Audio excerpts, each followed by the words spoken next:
สบายดีตอนแรงทุกคนมื้อนี้เป็นแรงวันที่13เนาะเดือน4 2025เอามาเปิดคลิปอยู่นี่ทุกคนนี่ป้ายบ้านนี่เดี๋ยวครับนี่บ้านสีหอมเมืองจันทบุรีนครหลวงจันทน์เนาะหาจองนี่ไปทางเขตสอดใส่ทางนั้นบ่ได้ทางเขตตลาดสีหอมไปเบิ่งกับเจ้าอันน่ะเกียมสถานที่ลิ้นบุญเนาะลิ้นบุญปีใหม่ลาวเฮาอยู่จุดนั้นเพิ่นจะมีบูธเบียร์มีหยังเลยเดี๋ยวเฮาไปถ่ายให้ทุกคนได้เบิ่ง เอามานี่พอมาที่ทางเขตบ้านสีหอมคือกันเนาะเดี๋ยวไปอัปเดตเบิ่งเลยมันจุ๊บก็ทำมาได้นี่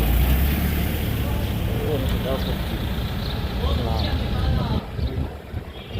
โอ้ทางนั้นดีว่ะทางนี้ดีกว่าไปทางนี้บ่หรือทางนั้นบ่ไปทางนี้ซะเนาะ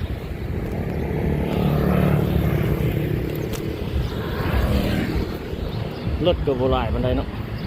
มื้อนี้เป็นวันที่เกิดแล้วก็เป็นมื้อพักที่นี่นั้นเลยรถจะจอดประมาณนี้เลยพักบุญพักอย่างไรเนาะเดี๋ยวเข้านี่ไปซอดใส่เขตสีหอมเกี้ยวไปทางเข้มของเนาะไปเบิ่งเขตเพิ่นจะลิ้นบูธเบียร์บูธอย่างเพิ่นเยี่ยมสถานที่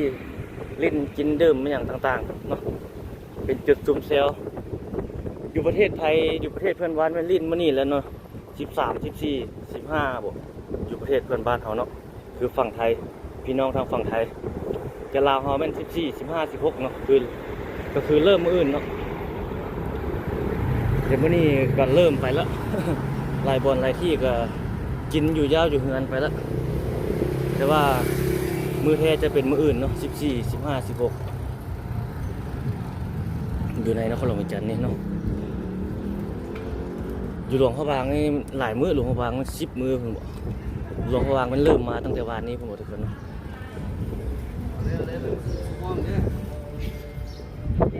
เจ้าก็นั่งซุ่มเสียววินายาวหน้าเงินไปเป็นอย่างประมาณนี้ไปเนาะปีใหม่ดิหลายบริษัทหลายจุดหลายบอร์ดเฮ็ดคือกัน แต่ว่าปีนี้อยู่ถนนละสิทธาธิราชนี่เพิ่นบ่ได้มีแห่พระเจ้าองค์หลวงเนาะโอ้ถ้าเพิ่นมีแห่พระเจ้าองค์หลวงเฮาสิมาถ่าย ปีนี้เพิ่นบ่เฮ็ดแล้วทุกคนเพิ่นจุก่อนเนาะไปปีต่อไปเพราะว่าปีนี้สถานที่บ่เอื้ออำนวยเนาะเพิ่นกำลังแปลงทางฮะทางยังบ่แล้วเทื่อเนาะมันก็มีหลายเมืองเด้เพิ่นมาร่วมแห่อยู่นี่ขบวนยาวเลยนี่ก็เฮ็ดทางไว้ประมาณนั้นเลยกำลังเฮ็ดเนาะคือเขาไปถ่ายแต่ละเทื่อแหละเขาจะเลี้ยวไปทางหน้านี่เลี้ยวไปเบื้องหน้าเด้อทุกคนเลี้ยวไปทางสีหอมไปเบิ่งว่าเพิ่นเฮ็ดจุดลิ้นทำจุดนั้นเป็นจังไดเด้อก็มีรถอยู่มาโอ้ไปเด้ไปบ่ทันละแอบทางนี้บ่จอดนี่จุดนั้นเพิ่นยังปิดกันไว้แบบนั้นอยู่ยังบ่แล้วเทื่อเนาะธรรมดาเพิ่นจะเริ่มจากจุดนี้ถ่ายแห่ขบวนแห่โวแห่พระพุทธพระรูปเนาะพระเจ้าองค์หลวงลงไปฮอดเขตวัดหอพระแก้วพุ่นแหละแต่ละปีเนาะเบิ่งรถก็ประมาณนี้เลยบรรยากาศอยู่นครหลวงจันทน์เฮาเนาะประมาณนี้มื้อนี้เป็นวันที่13 เดือน 4 2025เป็นวันอาทิตย์เลยมื้อนี้เดี๋ยวเราไปนี่เราจะเลี้ยวขวาไปทางนั้นคือเลี้ยวซ้ายผมเลี้ยวขวาเลี้ยวซ้ายเข้าไปทางสีหอมไปหลบไปยุ่ง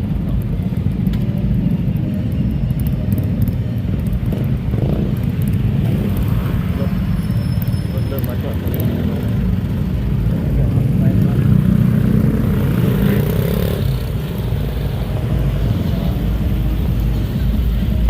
งไปพ้นก็ได้เนาะเดี๋ยวเขาพอลงทุกคนเขาจะไปทางนี้เป็นกระบวนการปิดโอ้ทางหน้าเจ้าลินน้ำ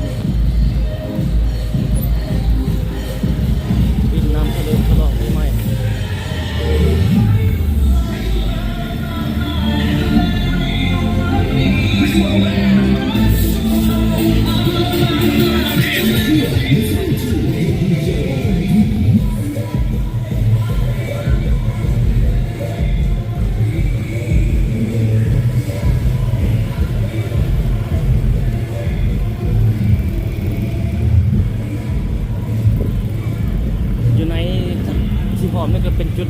หนึ่งของนักร้องเวียงจันทร์ที่ลินบุญปีใหม่แบบคึกคืนวัยรุ่นเวียงจันทร์มาอยู่จุดนี้แหละจุดเต้าโอมโอ้ประเทศประตูโขงเลยแล้วเนาะโอ้จุดนั้นเขาเดินเรื่องที่เรียกนั่นละแดงวันนี้เนาะโอ้เขาเจ้าลินน้ำได้เนี่ยว่าเขาจะไปได้เลยโอ้เขาเจ้าลืมลินแบบนั้นละดิ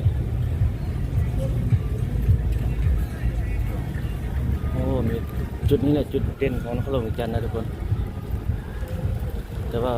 มื้อนี้ยังโอ้นะมื้ออื่นเขาแหละ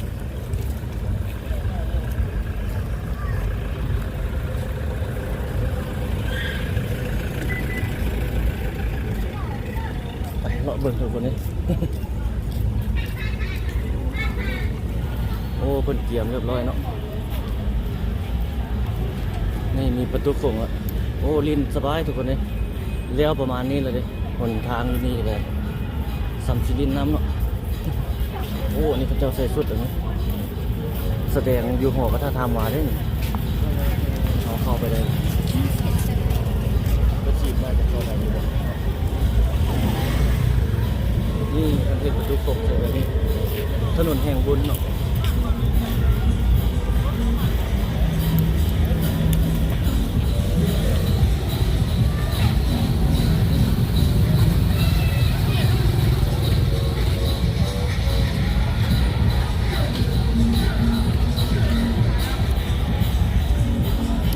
จะมีลิ้นประมาณนี้เลยคนนะจุดลิ้นอยู่สีหอมเป็นบอลลิ้นเนาะที่ว่าเขาสีบอลลิ้นเชื่อเป็นอยู่บอลลิ้นน้ำลิ้นเนี่ยได้ลิ้นเนาะแล้วละตอนนี้ก็ลิ้นได้สบายละ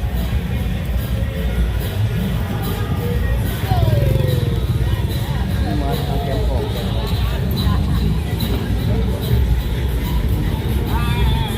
ยินดีต้อนรับเข้าสู่กิจกรรมฉลองปีใหม่ลาวเมืองจันทบุรีนี่เป็นกฎระเบียบข้อห้ามแล้ว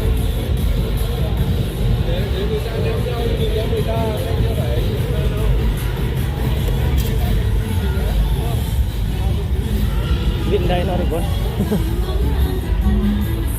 แต่ว่าสถานที่มันก็ยังอยู่เป็นแบบนี้เนาะเป็นก็ลิ้นได้อยู่มันก็ยังเฮ็ดให้ลิ้นอยู่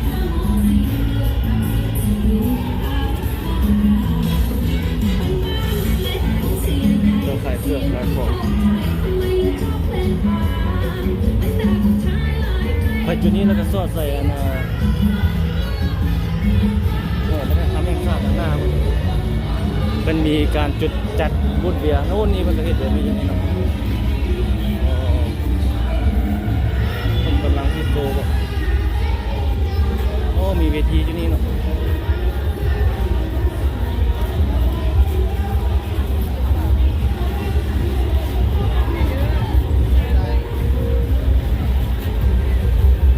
พร้อมดีเขามาค่ายทุกท่านเลยนี่เลย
รายการที่ผ่านมานั้นนั่นก็คือขับเสนออวยพรปีใหม่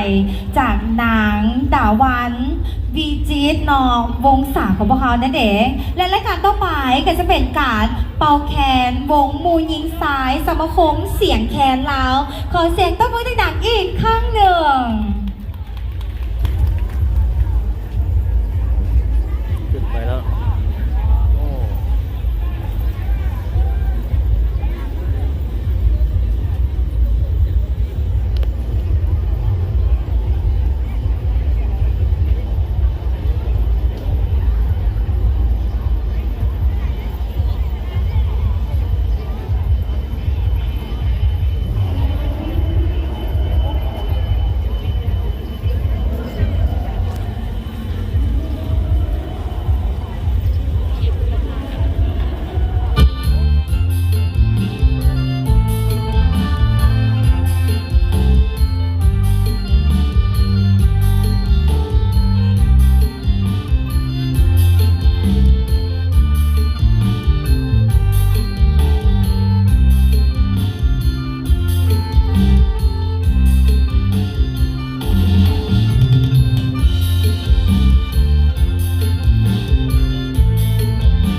ช่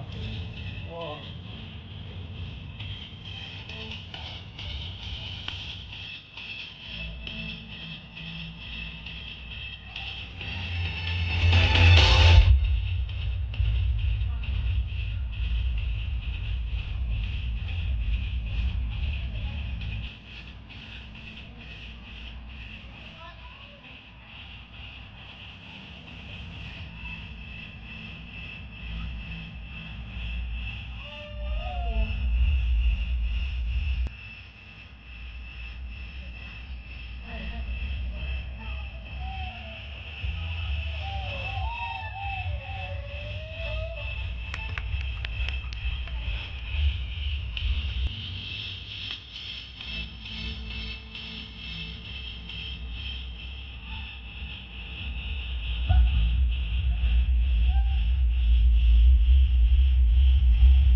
ได้เด็ดเนาะ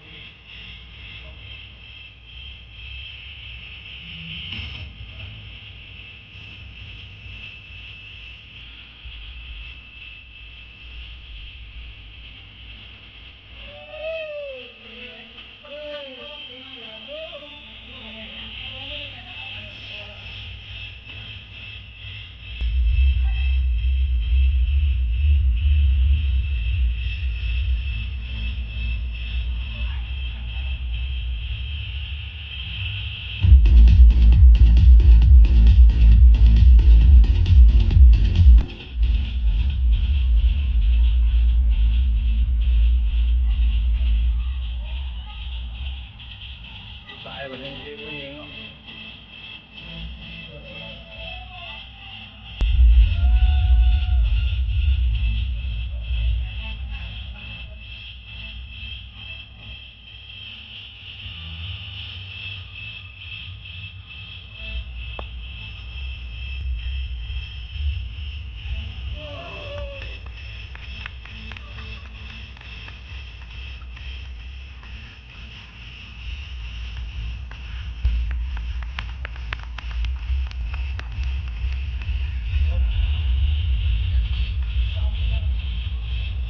ยังไม่หลายรายการก็มีในอีกคนคือ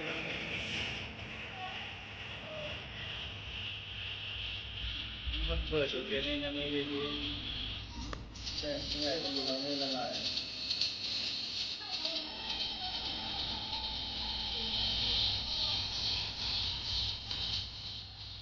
ว้าว และนี่ก็คือการแสดงกายศิลป์เนาะจากกายศิลป์แห่งชาติลาวของพวกเขา และรายการสุดท้ายของพวกเขาเนาะมาปิดจบงานในครั้งนี้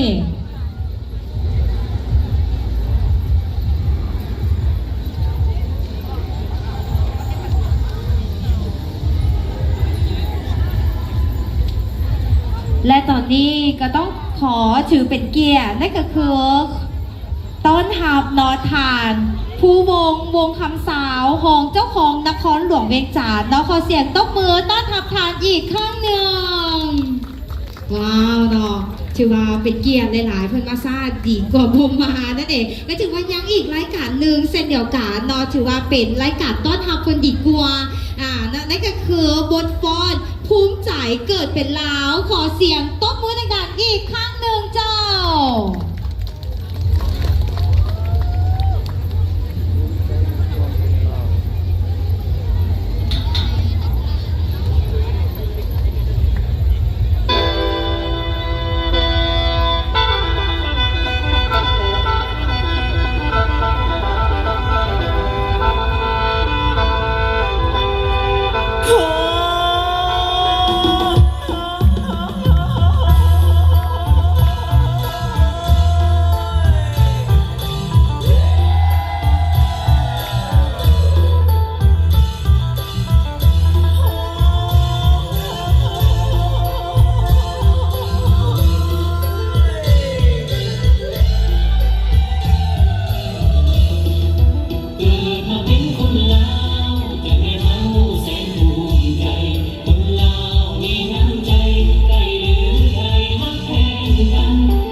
ภูมิใจเกิดเป็นลาวจากกองศิลปากรแห่งชาติของพวกเรานั่นเองก็ถือว่าเป็นรายการสุดท้ายเป็นรายการนอต้อนรับทานภูวงคำสาวของเจ้าของนครหลวงเวียงจันทร์ของพวกเราและงานของพวกเรานะว่าจะเป็นพิธีทางการของพวกเราได้จบลงไปแล้ว และจึงขอเฮียงเซิร์นนอบัวจะเป็นการนำผักและลาดนอทานภูวงวงคำสาวของเจ้าของนครหลวงเวียงจันทร์ทานดวงตาสุริวงศ์เจ้าเมืองจันทบุรีทานแสงสาธิตพิมพ์เมืองหัวหน้าห้องวากาเมืองจันทบุรีเซิร์นทานนอยางซุ้มแต่ละห้างหรือว่าจะเป็นนอสินค้าต่างๆหรือว่าจะเป็นอาหารสุดแซ่บของพวกเขานี่แหละได้นอคัดสรรไปอย่างดีนอให้ทานนั้นได้รอหรือว่าจะเป็นทานภูมิเกียรติทุกทานเราสามารถที่จะลองนะครับส้มหรือว่าจะเป็นรับประทานอาหารได้เลยนอกจากถือว่าเป็นอาหารที่ว่าเขาได้คัดสรรมาอย่างดีให้แก่ทุกทานที่ว่ามาห่วงในงานนี้นะเด็กและตอนนี้งานของพวกเขานอกจากจบลงไปแล้วก็ต้องขอขอบใจผู้สนับสนุนเนาะเดี๋ยวเราแล้วก็เด็ดดีลาวเทลธนาคารพงสวรรค์ธนาคาร NTB และแน่นอนนี่น้องภารกิจของข้าพเจ้าวีระรัตน์กระวงหรือในนาม NC จอมนี่จึงได้โพสต์กันไปแล้วที่ข้างหลายจึงขอโทษขออภัยมาณที่นี่และก่อนนี้จึงขอกล่าวคำว่าสบายดีปีใหม่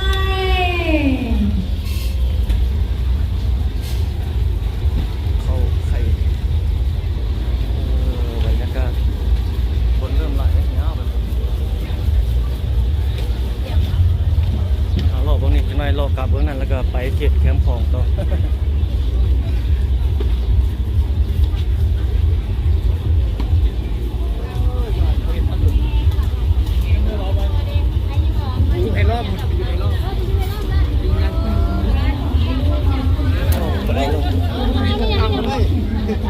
นี่เขาได้มีได้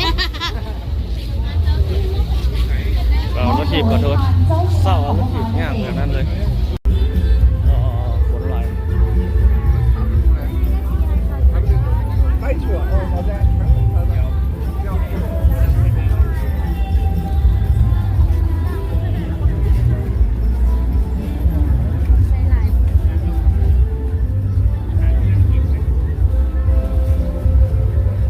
ทางนี้ออกไปเบิ่งเขตหอวัดช้ำแห่งชาติเนาะพอดมือเทมาคนแห้งลายกว่านี้อีกเนาะมื่นไปเริ่มหลายแล้วนี่เกิดประมาณนี้แหละ มือเพิ่นเปิดอยู่ในคอเกตนี้เนาะเขตเมืองจันทบุรีเพิ่นเปิดมานี่เขาเปิดก็มีการนำท่านสูงเพิ่นเข้าร่วมเปิดลายท่านอยู่เนาะโอ้ทางนั้นมีบูธเบียร์เนาะ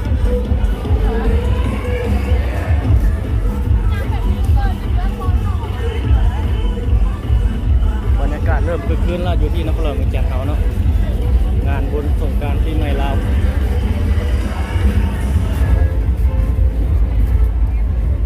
อาหารการกินก็มีหลายอย่างหลายแนวเนาะอาหารบ้านเรา หลากหลายเมนูแล้วแต่ผู้มักแบบใดเนาะ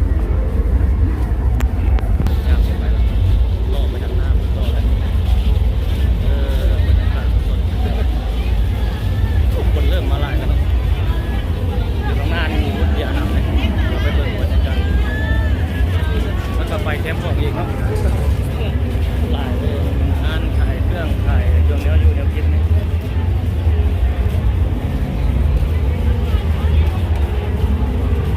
คนเริ่มหลายแล้วเริ่มคึกคืน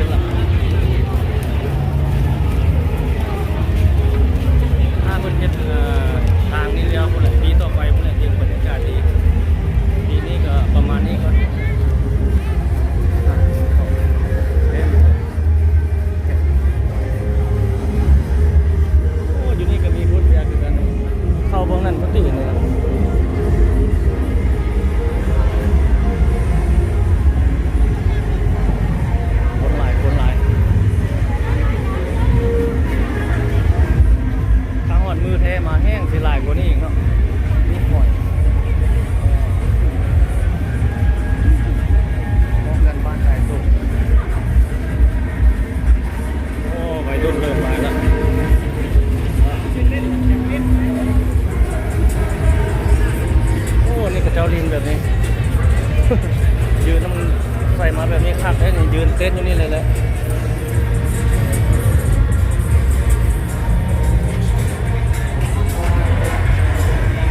โอ้บรรยากาศยามโมแรงสามีทุกคนก่อนนั้นมาแห้งสีคักกว่านี้อีกเนาะนี่เตรียมเครื่องเล่นน้ำ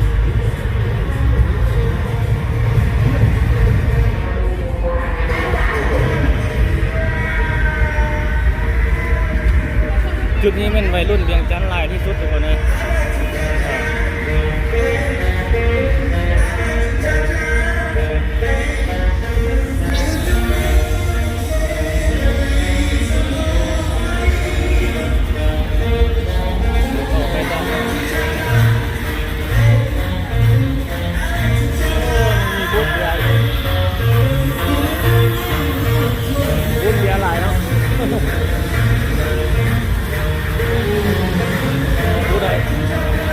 ส่วนหลายบางท่านบางคนก็เดินทางออกไปทั้งต่างแขวงเนาะไปทั้งหลวงพระบางไปไม่อย่างประมาณนี้ว่าอยู่ในนครหลวงวิจิตรเขาก็มีคือกัน แล้วแต่เงื่อนไขของไฟเนาะว่าจะเดินไปลินไปเที่ยวอยู่ใส่ขอให้ทุกท่านลินอย่างมีสติเนาะฉลองอย่างมีสติหลายอาหารการกิน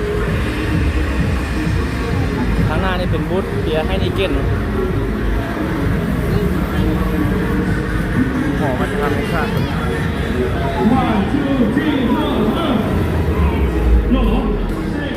ลายอยู่เขตนี้นะมาประตูทางนี้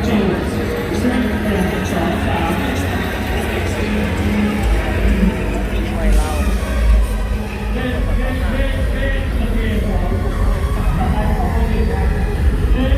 โอ้เริ่มเกิดขึ้นเนาะ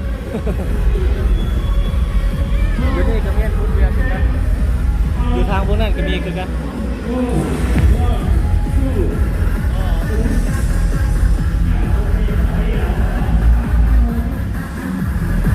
้เดี๋ยวนี้ก็มีพูดเรียนนี่เนาะนี่ก็มีคือกัน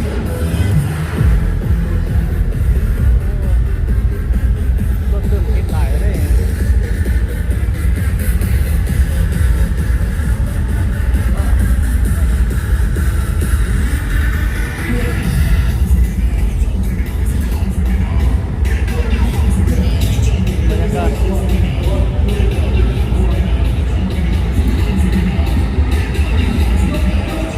อยู่ข้างหน้าแต่เจ้าลินหลายๆต่างหากมาเบิ่งทางนี้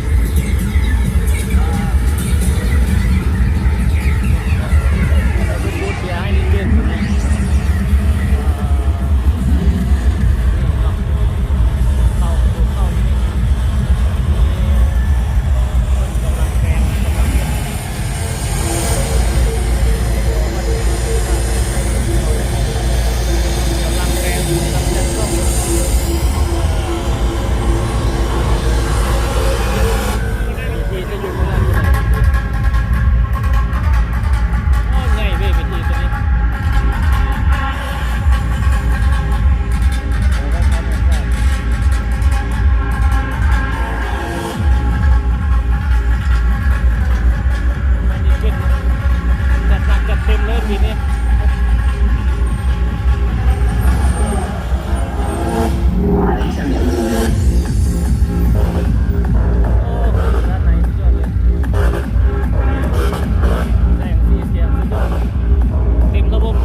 เมื่อกี้เขาลงว่าสร้างสามหัว ไปเขตน้ำพุเนาะไปเขตสวนน้ำพุแล้วสอดใส่อันเขตแคมป์ของเบิ่งบรรยากาศอยู่แคมป์จุดนั้นว่าเป็นจังใดในแรงวันนี้เนาะวันนี้เป็นแรงวันที่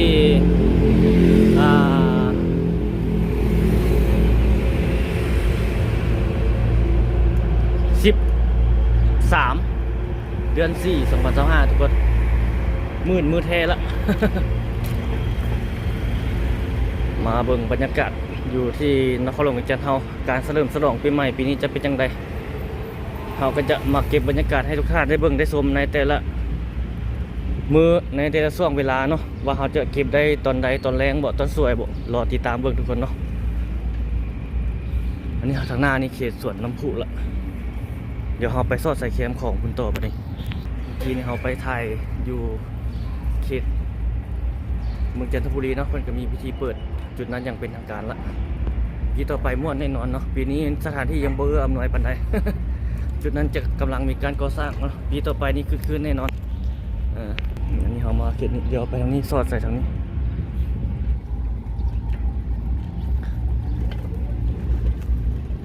นี่เขตสวนน้ำพุไปเบิ่งแคมป์ของวันนี้ทุกคนจะเป็นจากได เนาะเก็บให้ทุกท่านได้เบิ่งแบบยาวๆเลยบรรยากาศอยู่ในนครหลวงจันทร์เฮา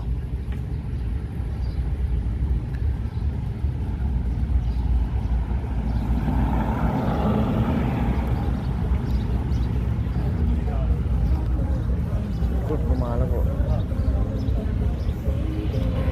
ปีกายนี่เพิ่นแห่นั้นมานี่เลยแห่พระเจ้าองค์หลวงมานี่เนาะมาตั้งแต่วัดปีนแปลงวัดตรงตื้อยาวลงมาจนไปฮอดพุ่นแหละฮอดเขต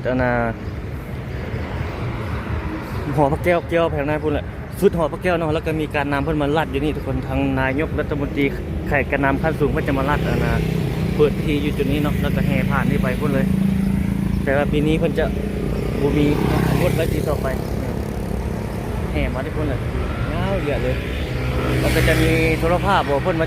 จัดเป็นพิธีทางการอยู่จุดนี้นะกล่าวเปิดเป็นทางการอยู่จุดนี้แต่ว่าปีนี้จะบ่มีแบบนั้นละ งดก่อนปีนี้นะปีต่อไปพุ่นแหละเพิ่นจะมาให้ยืนแห่พระเจ้าองค์หลวงเนาะตามปกติเพิ่นก็เคยแห่มาทุกๆปีที่เคยจัดผ่านมาเนาะมาหากับมางดปีนี้ครอบครัวขอเป็นพิธีครอบครัวแบบพิธีอันเมียนนะ แล้วปีต่อไปเนาะเพิ่นจึงจะจัดอย่างประมาณนี้ถนนเสถาธิราชนี่เพิ่นแห่ทุกปีเนาะแห่พระเจ้าองค์หลวงหลายเมืองของนครหลวงจันทร์เนาะที่มาร่วมขบวนแห่เดี๋ยวปีหน้ามาถ่ายใหม่ ปีนี้เราได้ถ่ายแบบนี้กับแบบนี้ไปก่อนวันนี้โรงแรมนี่กำลังเฮ็ดได้สำนี้ละหลายละโรงแรมร้านสร้างหลังใหม่ใหญ่เนาะนั่นแหละทุกคนรอไปเบิ่งบูธเบียร์ทางแคมป์ของเขาวันนี้เป็นจังไดบูธเบียร์ลาวอยู่หอวัฒนธรรมแห่งชาติตัวเมื่อกี้เป็นหอเป็นบูธของเบียร์ให้นิเก้นเนาะแต่วันนี้เราไปเบิ่งบูธเบียร์ลาวโอ้รถคันนั้นคักเลยทุกคนคักเนาะจุดเป็นพวกเรา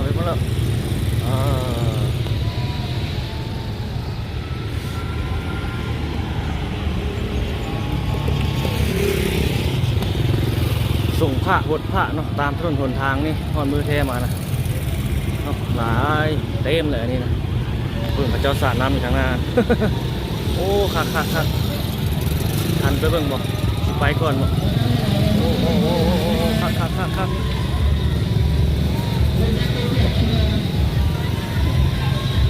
อ๋อ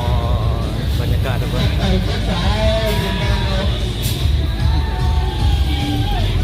บรรยากาศอ๋อจุดใหม่เรา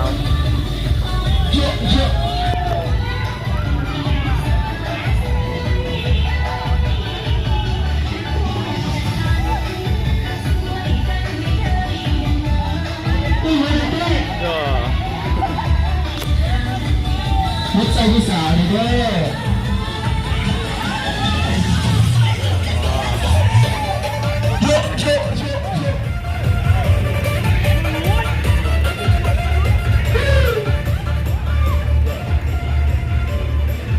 ไปต่อ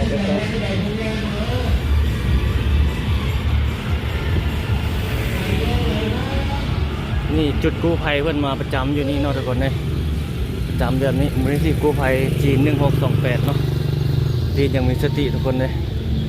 กินมวนซื่นเพิ่นเอาอันนั้นมาไว้พร้อมเลย ลิ้นเสลิมสลองอย่างมีสติเนาะบรรยากาศทุกคนเลยได้จุดกระเจให้นะพวกเรามีจันทร์เฮาลิ้นกินดื่มอย่างมีสติเนาะบุกกินฟุ่มเฟือยบุกกินหลายจนขาดสติ ไปไม่อย่างต่างๆนานาเนาะบางท่านบางคนเมาแล้วก็โอ้ยตัวใส่เครื่องเมาแล้วก็ตีกันอาละวาดอันนี้โบเฮ็ดเนาะทุกคนเนาะกินเราต้องกินอยู่พอเพียงหูเพิ่นหูเฮา บ่เว้นเคี้ยวกินแล้วเคี้ยวเมาเคี้ยวเว้าใหญ่บ่ได้เด้อทุกคนเอ้ย เป็นหนองม่วนนะครับเคี้ยวกินแล้วเคี้ยวเว้าใหญ่เดียวเกิดปัญหามาโอ้ยากทุกคนเลยบ่ว่าวัยหนุ่มหรือว่าผู้เฒ่าวัยกลางคนแบบวัยทองไม่หยังเนาะเขาเคยเห็นผ่านๆมาเนี่ยโอ้อันตรายทุกคนเลยปัญหาเนาะฉะนั้นแล้วกินลิ้นอย่างมีสติบ่ให้มันมีเรื่องมีราวลิ้นก็คือลิ้นแบบม่วนแบบอันนั้นไปบ่ต้องให้มีปัญหาเนาะอันนี้วัดนี่เพิ่นก็เกียมบนพดส่งผ้าส่งหยังมาเลยไปเลาะลงไปเบิ่งอันเวทีนี่เพิ่นกำลังมันเซ็กซาวเซ็กหยังเพิ่นเสียงเซ็กซาวเนาะ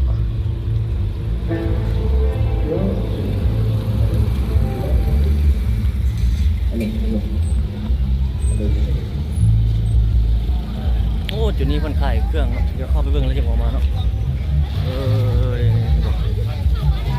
บูธขายอาหารการกินโอ้ยาวเลยเนาะสุดยอดทุกคนเลย3-4 โซะอยู่โซะกินเนาะมืดเลยอาหารบ้านเฮา ไปทางหน้าซอสใส่พุ่นเลยซอสใส่ชีหอม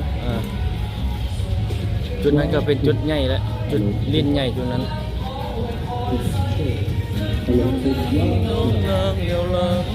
เกี่ยวกับจะเบิ่งทางแคมป์ของพุ่น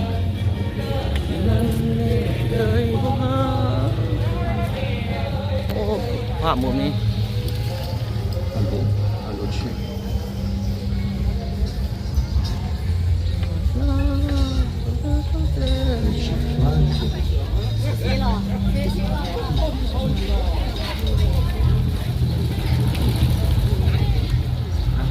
โอ้ประเทศประตูซ้อนอยู่นี่เนาะ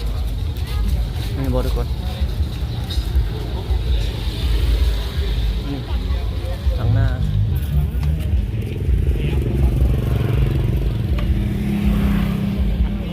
เนี่ยประตูเปิดนะเราจะไปทางนี้เอาไปทางนั้นเกี่ยวไปทางนั้นจริงเกี่ยวมาวะเดี๋ยวลัดไปนี่เลยเนาะ เศร้าไปก็ได้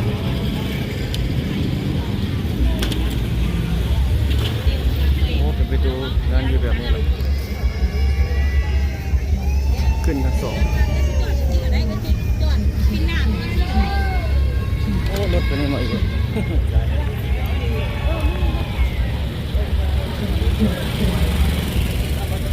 เอาไปทางนั้นคุณเกี่ยวมาเนาะจะเห็นแบบนั้นดีกว่า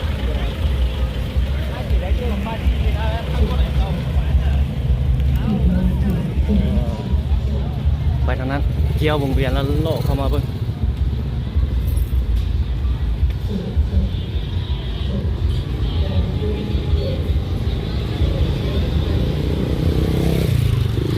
แต่ว่าฝนนี่คือสิตกเลยทุกคนเลย ทางอันนั้นเพิ่นก็แจ้งแล้วเนาะฝนสิตกไม่โอ้เป็นอย่างประมาณนี้ครับ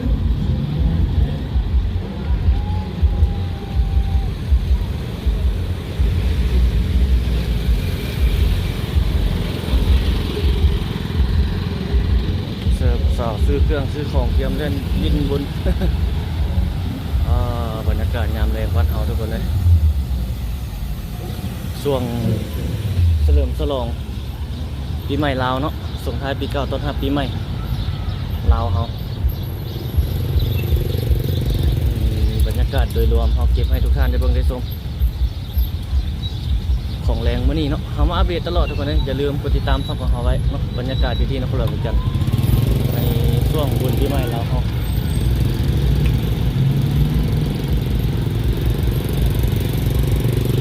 วงเวียน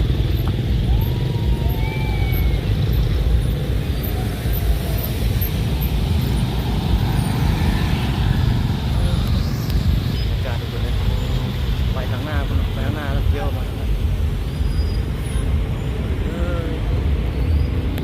ยว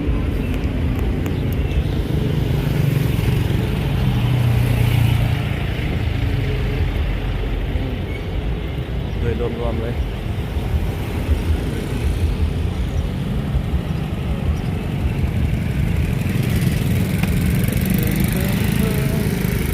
ซิ่งเวทอ๋อเวทเลยฝากคนจับได้อ๋อทุกคนนี่แคมป์ของเวียงจันทร์ในแรงวันนี้ประมาณนี้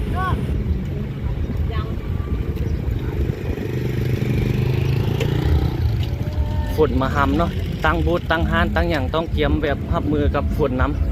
ำ ฝนจ้าดมาเกียมรับมือนี่แล้วเลยเปียกหมดเลยเครื่องสอบเครื่องเสียงคนก็กันไว้เรียบร้อยเนาะลิ้นอันนี้กันฝนฟ้าฝนมันมางานได้บูเลย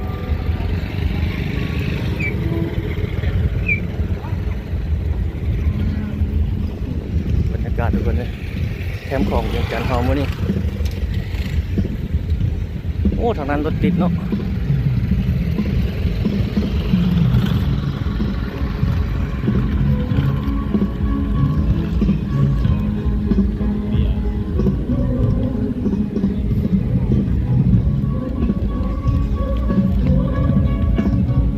คนหลายเลยอันนี้ฮอดมือมานะ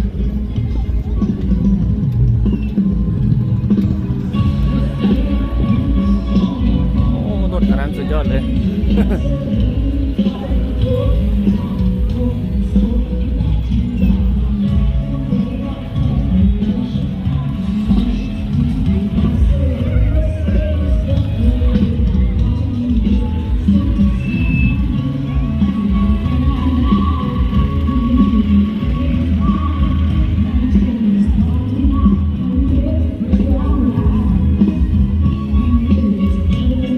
เขาเจ้าเปิดเพลงแล้วมันสิทธิลิขสิทธิ์เลยบ่ ยามแรงแคมป์ของเวียงจันทร์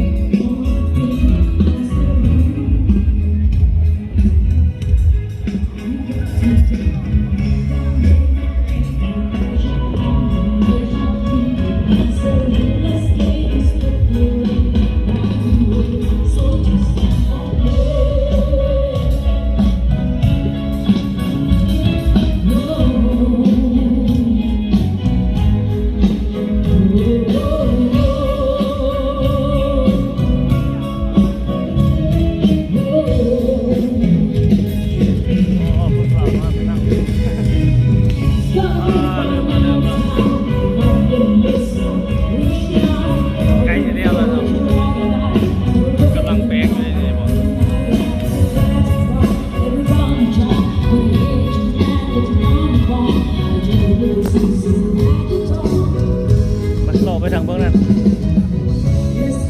ระบบน้ำพอดีสุดยอดเลยอันนี้เป็นบรรยากาศสดๆเนาะอยู่ที่แคมป์ของทุกคน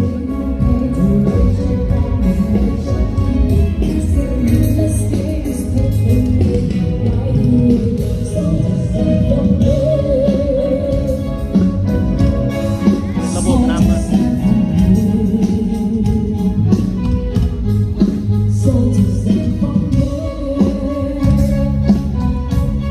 คนเริ่มมาหลายแล้วมาเบิ่งเนาะ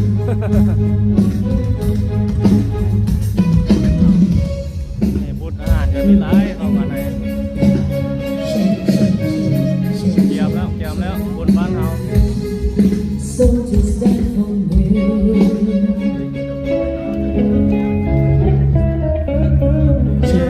อันนี้เพิ่นน่าจะซ้อมเนาะเซ็กซ์ Test 1 2 up. Test 1 2 test.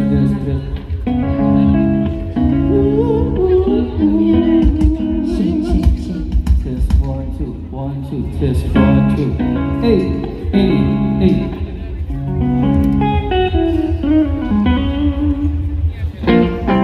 Check.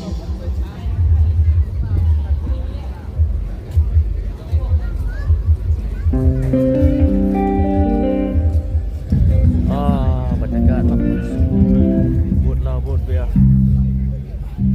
ขายของขาย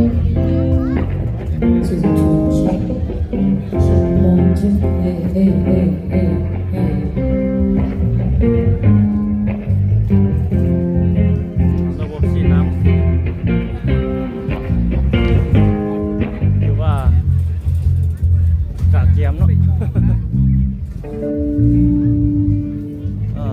บรรยากาศทุกคนเลย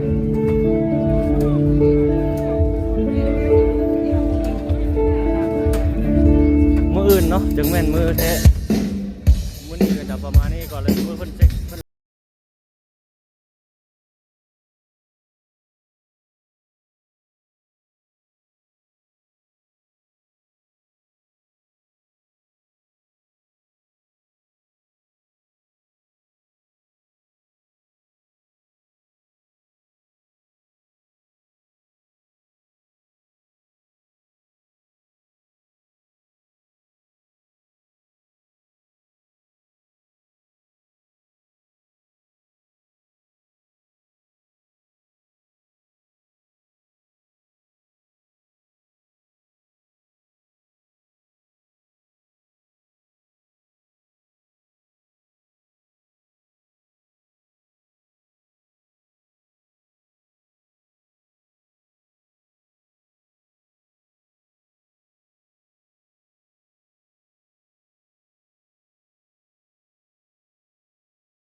แล้วขายเครื่องคิดนำอยู่นี่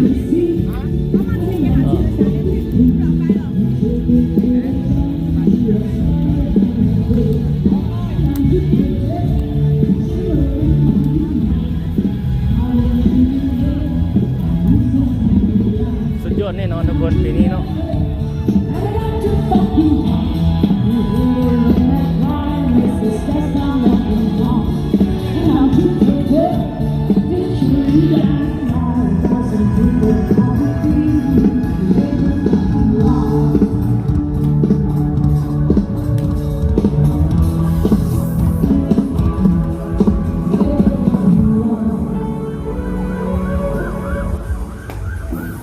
รวมในขายเครื่องเล่นของอยู่ของกินไม่อย่างต่างๆ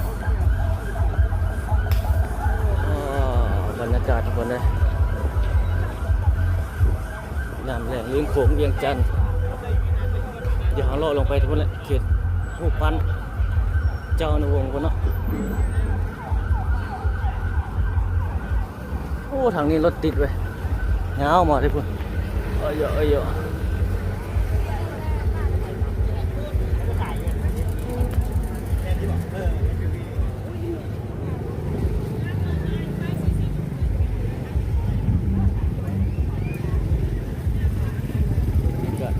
อารมณ์ตรงนี้ป่ะแพงแน่นอนบ่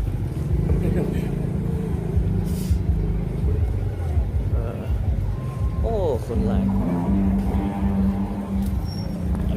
เยอะคนมันเริ่มมาหลายเลยมื้อนี้ก็เลยมื้ออื่นแห้งบ่เบาเลยมื้ออื่นมื้ออื่นแห้งสิหลายเนาะมื้อนี้ยังบ่แม่นมือยังสำนี้แหละแต่ว่าอยู่ทางฝั่งไทยนี่เพิ่นเริ่มลีนมานี่แล้วเนาะว่าอยู่ลาวเฮามันเริ่มอื่นไปโอ้ปลาหมึกเหล่าเฮีย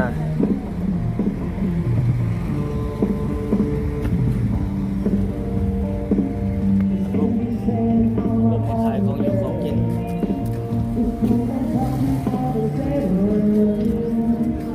คนเริ่มเลยยาม แรงริมโค้งเวียงจันทน์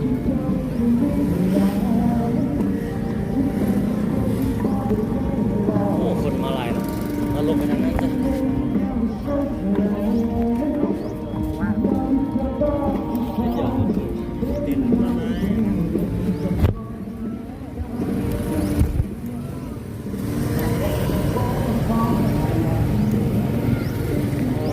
บรรยากาศในแรงมานี่ทุกคนนะ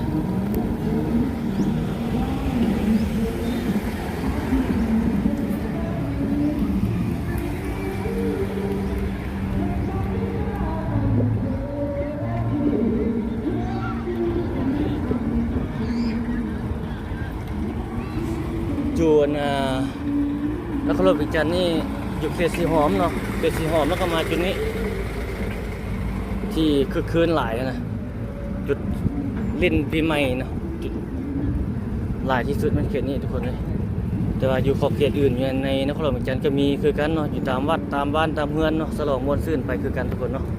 แต่จุดแลนด์มาร์คจุดใหญ่ๆมันเป็นจุดอยู่จัดอยู่เขตเมืองจันทบุรีนี่แหละแต่ละปีก็เป็นแบบนี้เนาะบูธเบียร์หลอกเบียร์ลาวบูธให้นี่กอกให้นี่เก้นเนาะคนจัดแต่ละปีร่วมเฉลิมฉลองปีใหม่แล้วก็เรื่องเอาว่าผ่านมาเรื่อยๆในทุกคนเนาะการดื่มสิ่งของมึนเมามีสติในการดื่มการกินเฉลิมฉลองอย่างมีสติการสัญจรไปมาตามท้องถนนคือกันเนาะเมาบ่ขับทุกคนเลยการขับรถก็ต้องได้เบิ่งอีกเนาะเพราะว่าเขาเจ้าลิ้นหดน้ำหดอย่างอยู่ตามแคมป์ถกแคมป์ทางบางคนก็เมาเป็นอย่างต่างๆนานาเนาะฉะนั้นแล้วมีสติในการขับขี่แล้วมันดีที่สุดเนาะถ้าเราไปตามใจเราตลอดเนี่ยโอ้บ่ได้ทุกคนในบาดพลาดมาอุบัติเหตุต่ำมาแล้วเสียเงินเสียเวลาเสียทุกอย่างเนาะดีแท้มันเราป้องกันแต่หัวทีนั่นแหละดีที่สุด บ่ให้มันเกิดไปใส่มาใส่ต้องมีสติเนาะทุกคนเนาะทางผู้สัญจรย่างกินลิ้นเที่ยวอยู่ตามแคมทางก็ต้องมีสติเนาะผู้สัญจรไปก็ต้องมีสติทุกคนเนาะเบิ่งเพื่อนเบิ่งเฮาใจเพื่อนใจเฮาเนาะเข้าใจซึ่งกันและกันต้องเป็นแบบนั้นเนาะคุณนะลิ้นกินอย่างมีสติเอาเว้าผ่านมาอันนี้เป็นแรงมื้อนี้ทุกคนเอาเก็บให้ประชาชนได้เบิ่งได้ชมเนาะในแรงวันที่13 เดือน 4 2025อยู่ที่นครหลวงวิจันทร์เฮาในการเตรียมเฉลิมฉลองบุญปีใหม่เราปีใหม่ลาวประจำปีหนึ่งมีทีเดียวปีใหม่ลาวเฮาเนาะคือเดือน 4นี่แหละบุญลิ้นน้ำลาวกับไทยเฮานี่คือกันทุกคนเนาะหรือว่าอยู่ทางประเทศอื่นๆก็มีคือกันเนาะทั่วโลกนี่มีอยู่จากประเทศที่ลิ้นแบบลาวเฮานี่นะเอาก็บ่แน่ใจเนาะถ้าท่านได้มีคว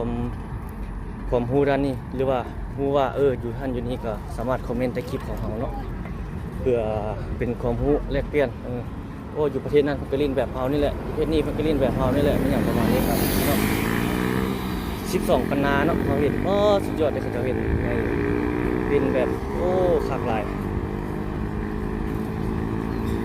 เขาเจ้าเห็นเครื่องใหญ่เป็นเวทีใหญ่ๆเลยนะเขาเจ้าเล่นอันนี้เป็นบรรยากาศในยามแรงมื้อนี้เนาะเก็บให้ทุกท่านได้เบิ่งได้ชมอยู่ในนครหลวงวิจันทร์เฮาทุกคนจะจับประมาณนี้เลย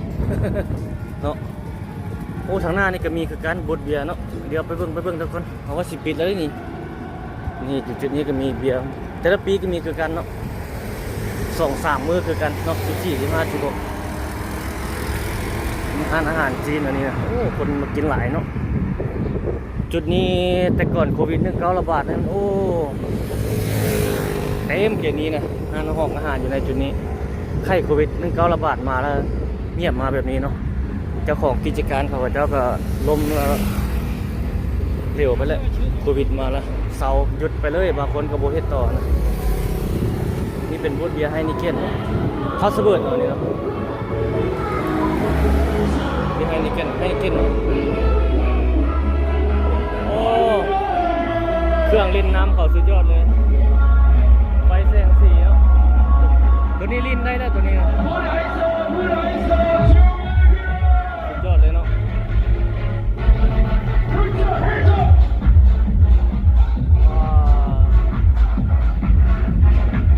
สุดยอด สียง